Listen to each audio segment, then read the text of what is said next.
ሴትን አያከብርም የተከበረ ቢሆን እንጂ ሴትን አያዋርድም የተዋረደ ቢሆን እንጂ አሉ ነብዩ ሰለላሁ ዐለይሂ ወሰለም። ሴት ልጅ ከአላህ ሱብሓነሁ ወተዓላ የተሰጠች አደራ ናት። ምክንያቱም እሷ እናትህ ናት፣ እህትህ ናት፣ ሴት ልጅህ ናት።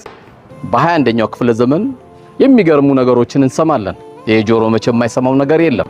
ሙስሊም ሴቶች ሂጃባቸውን ከፈቀድን ኒቃባቸውን ከፈቀድን ክርስቲያን ሴቶች ደግሞ መጣው ነጠላ ካለበስን ይላሉ በሚል የሚነገር እንሰማለን። ተልበሳ አንድ ክርስቲያን ሴት ለሀገሪቷ የሚተርፍኮ ሃይማኖተኛ ሰው እንጂ ሚስከርት ለብሶ የሚሄድ ደረቷን እየከፈተች የምትማር ምኑን ነው የምትማረው? እንዴት አርጎንስ መምህር የሚያስተምረው? መንፈልጋት እቺ ልጅን አይደለም? ማምለጫችን አያዋጣንም። ክርስቲያንም ሴት ብትሆን ደረቴን አላሳይም ክብሬን ጠብቃለሁ ወንዱ ሊሳብብኝ ይችላል ጸጉሬን አላሳይም ካለች በእናንተ ኮረፍት ነው። ምን አይነት ትውልድ ነበር መንፈልገው የነበረው?